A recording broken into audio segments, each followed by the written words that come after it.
Welcome to the Curio Box tutorial. The plans for this Curio Box will give you a working trunk with a swiveled latch, an articulated latch lock, a leather stopper for the lid. The measurements of this box, if you're going by these plans, is 18 inches long, 9.5 inches tall, and 9.5 inches wide. Here's a look at the bottom. You've got articulated handles on both sides. Here's the detail for the back. I'm going to be showing you the components to a kit, and I'm also going to be spending about 20 minutes detailing every step needed to convert these kit parts into a finished light sword curio box. So here we go. So with this kit, I'm going to start with laser cut MDF trim. Every piece of trim that goes on this box is pre-measured and pre-laser cut to exact precision. You also have a resin cast latch, 2 handle mounts.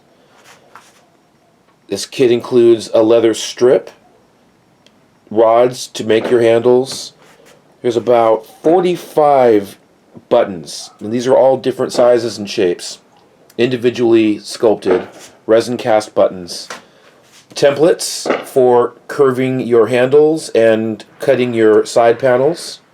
In addition to those components in the DIY kit, you also receive paper templates for making your box panels and dovetail locations. What's not included in this kit is available at any home improvement store. These are latches, and I go into more detail with this during the tutorial. You'll also need wood stain, fence boards that cost $1.88 each. You need 3 fence boards, and various woodworking tools. Let's get started with trimming and painting this resin hardware. To prep these laser cut trim parts, just get a sanding sponge and just give a little bit of tooth to the edges mostly, and a little bit to the surface, just so that it's going to take paint a lot better. Each of these resin rivet heads can be trimmed simply by just rubbing them onto a sanding sponge, and you're done. Now we're going to paint all these resin rivet heads, the latch, and all the trim silver. I'm just using an off-the-shelf Rust-Oleum chrome silver.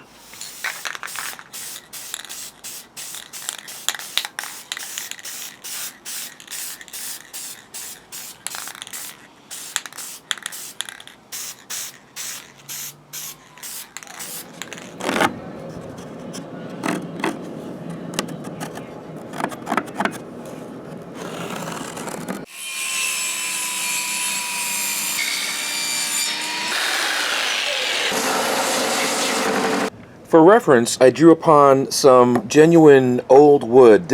And you can see the cracks that have developed and just the texture that happens around knots and the discoloration that happens, and basically all of these broken lines and fractures that happen with the wood. So that's a good thing to do, is take a look at a genuine piece of old wood and see what that's doing. And we're achieving that using a Dremel with a cutoff wheel. The wood fiber is going to be splitting, cracking, chipping. And also what you want to do is, after you introduce a lot of vertical age marks and cracks, take a chisel and deepen up some of these lines, just sort of like nick away, and don't forget to get the edges. You really want this piece of wood to look super old. Here we are assembling the wood slats. All of these have been antiqued front and back. And the way I'm doing it is super glue a little bit of a bead on the connecting edge, not too thick. You don't want this to be a big mess. Butt it up to its mate. Line it up nice. And then you're going to spray kick that seam line and then push them in tight as that glue solidifies. Here is our finished antiqued box ready for staining. The hinges that are back here are Home Depot hinges. 72 edges to weather. 72. Takes quite a while. For your stain, I'm using a mini wax wood finish. This one is red oak, number 215. So all this hard work that you've done to create all these scratches and cracks and all this antiquing and chipping, when you apply this stain, it completely transforms, totally comes to life. Just beautiful. So just apply this stain on here pretty liberally, kind of scrubbing it into the cracks, and if I see a really deep crack, I'm dipping directly into the stain and just drizzling it into the cracks. If you wanted a deeper finish, you can just let this sit on here for a few minutes and then wipe it off, but I'm just going directly to wipe off. And look at the quality of that. Just really nice. To me, this is extremely satisfying, working with this wood, and then coming up into this stage where you're staining and you've got that just wonderful wood smell and this nice sort of pungent stain smell, and you're really creating a wooden project that's, I don't know, I guess I'm just a romantic, but I really, really like working with wood, and I like achieving something that's antiqued like this. Boy, that's nice. As you can see, we used 2 different pieces of wood down here at the bottom, so you have different levels the way the wood is taking the stain. This box has been sitting outside for a few hours to dry in the sun, and I'm going to clear coat this. You can use a wood varnish, a wood sealer. I have this on hand. I always have this. It's Rust-Oleum matte clear, and just give the entire model a good seal coat.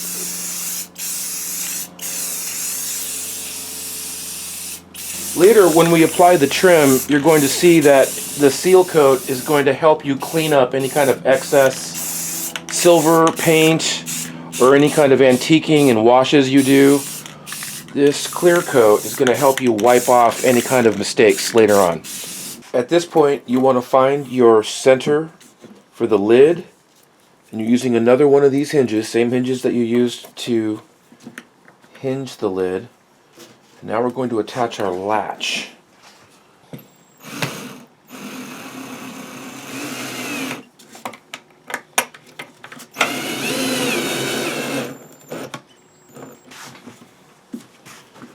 At this point, I'm going to start using super glue instead of screws to start attaching everything. So I'm going to glue this guy down to here.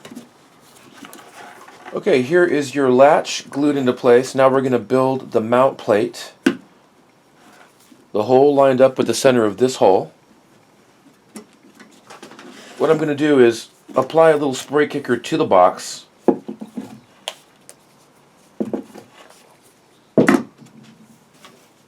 Get some glue onto this latch plate. And then put her down.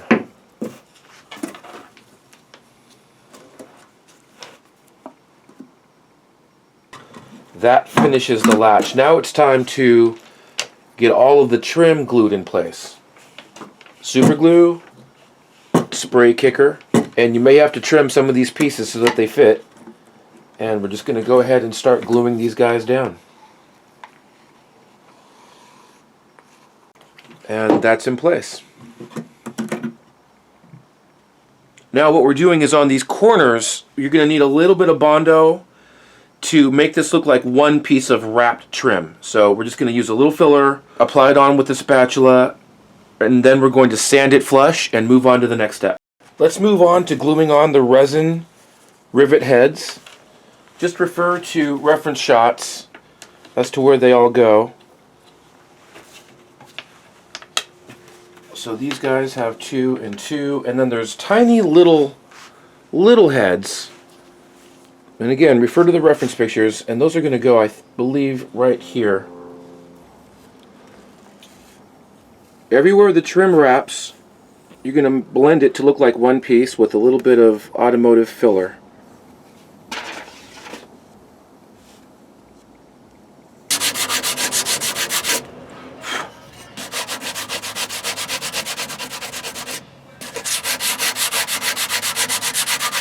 My trick for doing this is applying a little bit of super glue onto a piece of plastic using a cheap brush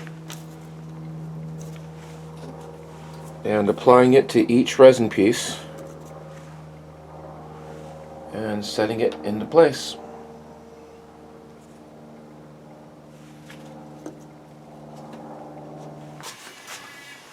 At this stage, all the trim is applied, all the rivet heads are applied.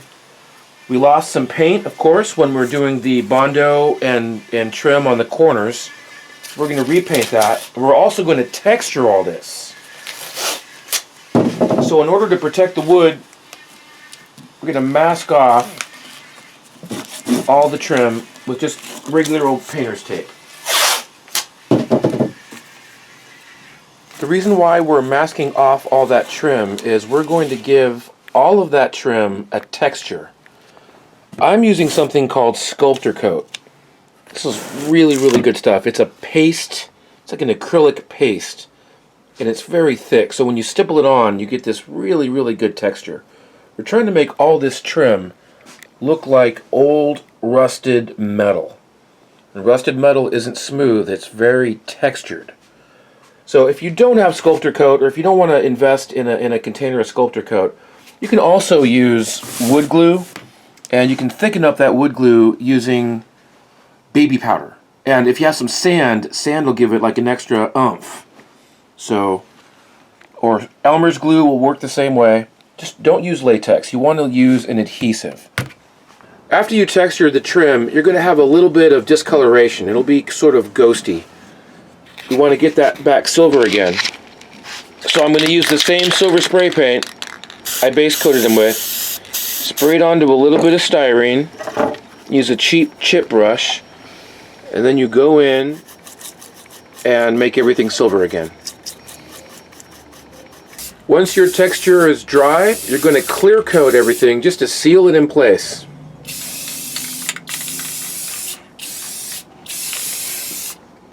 Let's move on to weathering this trim. What I have is a little bit of black acrylic mixed with 50% isopropyl alcohol. I just like the quality that black acrylic has when it's broken down with iso. So give everything a brush. Don't forget to get the edges.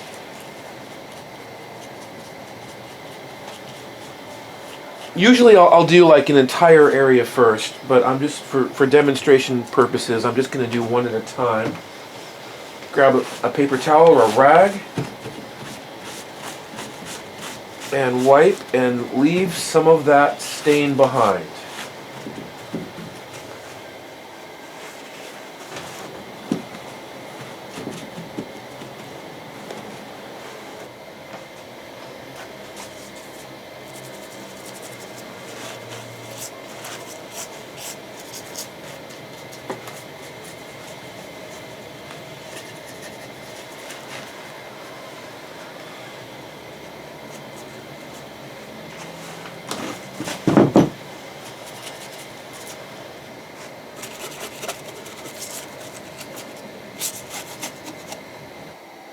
The last stage of this is adding a filter of rust color. This is a little bit of yellow, red, and brown with some iso alcohol. Thin down a little bit. And unload your brush. You don't really want a full brush like I just did just there. You kind of want to take it easy and rub some of this paint off your brush. And then start stippling it on and wiping it off.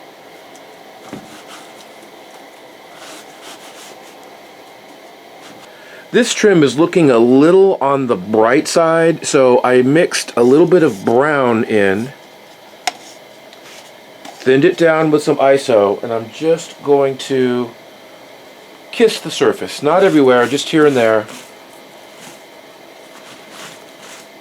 Just give these a little bit of extra mood. Let's turn our attention to making the handles. So this is a piece of clear acrylic rod. It's solid.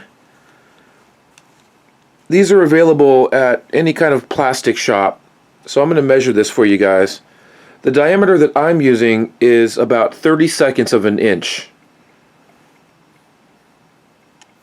Okay, so we are going to set her down. Make sure that you're wearing hot gloves. And we're going to be bending that acrylic rod into this handle for the curio. So this will take about a minute of heating this up. So once you get it to the right temperature, it bends like a wet noodle. So I'm just going to hold it down to this diagram. I'm just going to hold it down flat, and I'm going to pinch this end. There we go, right there. There's a little bit of excess here. Just leave that there. We'll trim it once we get it ready to attach to the box. But then what I'll do is I'll touch it, and it'll stick to my finger, and then you can't, you know. Here's your handle with the handle mount. It's been clear coated, and the flat part of that mount is going to epoxy. I recommend using a strong epoxy adhesive. This goes right in the center like that, both sides. A piece of cowhide will do for the lid stop, and one end is going to screw down here, and the other end about here. As if there hasn't been enough steps already for this curio, I'm going to take it just a little bit further and apply this same black paint. It's just black acrylic paint mixed with the isopropyl alcohol that we used to weather the trim. I did this yesterday, so this paint is still fresh. So I'm just going to come in and give a little contrast here and there to stain some certain areas dark.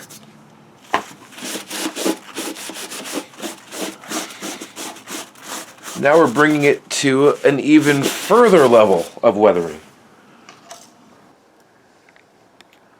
I built one of these about 1.5 years ago, and I didn't think it could ever get better, but boy oh boy, you've got that extra layer of weathering on here. And wow, this really, really looks like a genuinely super old chest. That's it for the curio tutorial. Thanks for tuning in. I hope I was able to show you some techniques that will help you in your artistic endeavors. Subscribe to see some truly dynamic tutorials coming soon.